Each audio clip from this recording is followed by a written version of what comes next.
नमस्कार, श्री स्वामी समर्थ. तर मैत्रिणींनो, हे ब्लॉग बघा खूप छान आहेत बरं का, पण माझ्या आवाजामुळे खूपच उशीर झालेला आहे मला हे ब्लॉग टाकायला. आणि कसं आहे, प्रत्येक व्हिडिओला गाणं लावून जर आपण व्हिडिओ अपलोड केला तर चालतो, पण कसं आहे, आपली जी परंपरा आहे, आपण काय केलेलं आहे, जे काय करतो आहे ते जर आपण स्वतःहून बोलून सांगितलं तर ते आपल्याही लक्षात राहील. आणि कधीतरी आपण बघू तेव्हा आपल्याला काय केलं आहे ते काय नाही ते नेक्स्ट टाईम आपल्याला कामी येणार आहे. त्यासाठी बोलणं जरुरी आहे आणि आपली परंपरा माहिती करून घेणं पण जरुरी असतं. त्यामुळं मी उशीर का होईना पण आवाज लावूनच हे व्हिडिओ टाकत होती.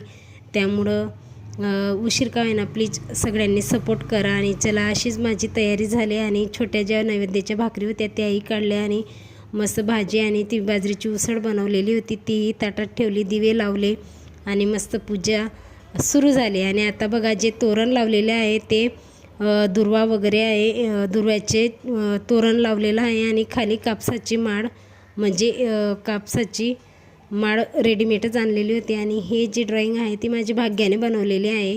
आणि ती ड्रॉइंग बघा, गावाकडे रेडीमेड भेटते पण आपल्या इकडं काही भेटले नाही. आणि ही मंडळी वेटिंगमध्ये आहे पूजासाठी. आणि आमच्या छोटा शिव, त्याला कारणं लागत नाही खुश व्हायला, तो कुठल्याही विषयावर हॅपीच असतो.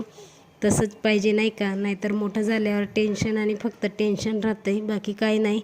आणि मस्त पूजा वगैरेची तयारी पण झाली आणि तसंच आता एक एक करून पूजेला बसणार होते आणि नंतर जेवण वगैरे आणि डान्स वगैरेचा कार्यक्रम. तर असेच छान छान ब्लॉग बघण्यासाठी पहिले आपल्या चॅनलला सबस्क्राईब करा आणि पुढचा भाग लवकरच मी टाकणार आहे. तोपर्यंत आपल्या चॅनलला सबस्क्राईब करून ठेवा आणि भेटू नेक्स्ट ब्लॉगमध्ये. तोपर्यंत बाय आणि श्री स्वामी समर्थ.